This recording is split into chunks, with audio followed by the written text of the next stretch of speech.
Faire de la prospection par email ou sur LinkedIn, c'est comme faire de la pub avec Facebook Ads. Dans cette vidéo, je te partage les 4 erreurs les plus fréquentes que j'ai pu rencontrer.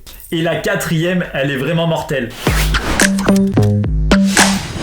La première erreur, c'est de ne pas bien cibler. Tu ne sais pas qui cibler exactement et tu penses que ton offre peut se vendre à n'importe qui. À la différence de Facebook Ads qui a un algorithme surpuissant qui va optimiser pour toi le ciblage en fonction de tes objectifs de conversion.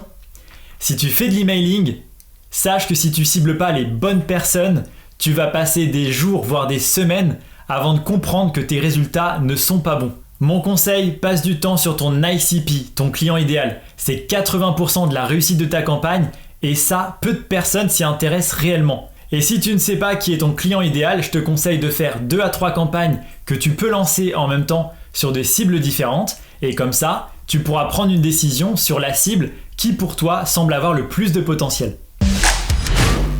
Erreur numéro 2, ne pas tester ces messages. C'est comme si sur Facebook Ads, tu misais tout sur une seule pub, autant te dire qu'il y a très peu de chances que ça fonctionne vraiment. Mais quand tu fais de l'emailing, assure-toi de faire un maximum d'A/B testing. Tu sais, le fait de tester des variations. Tu peux comparer 2 objets pour voir ce qui ouvre le plus. Tu peux comparer 2 messages pour voir celui qui te permet d'avoir le meilleur taux de réponse.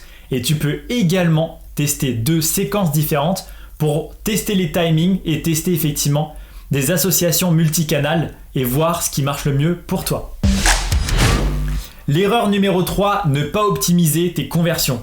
Tu n'as pas assez de rendez-vous parce que ton taux de réponse il est pas bon et tu te dis ok, c'est pas grave, je vais envoyer plus d'emails.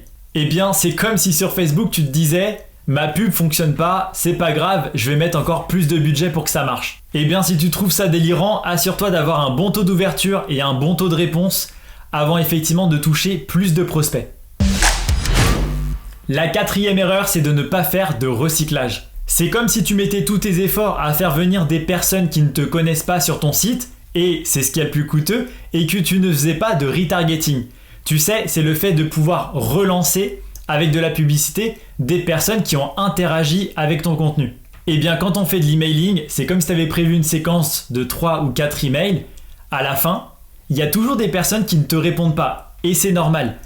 À ce moment-là, il faut absolument que tu mettes en place ce qu'on appelle du recyclage de leads, c'est-à-dire que tu puisses identifier les personnes qui ne t'ont pas répondu, de manière à pouvoir les réactiver plutôt dans une démarche marketing à ce moment-là, pour aller chercher des opportunités et du chiffre d'affaires. Pour ma part, je recycle les leads avec un outil de marketing automation. Ça me permet en fait de les nourrir petit à petit et de pouvoir aussi mesurer via un scoring le meilleur moment pour les recontacter. Voilà, c'est la fin de cette vidéo, j'espère que tu comprends mieux les 4 erreurs que je vois bien trop souvent quand on fait des campagnes de cold emailing. Laisse un commentaire si tu veux que je te fasse un petit tuto pour t'expliquer comment je recycle mes leads.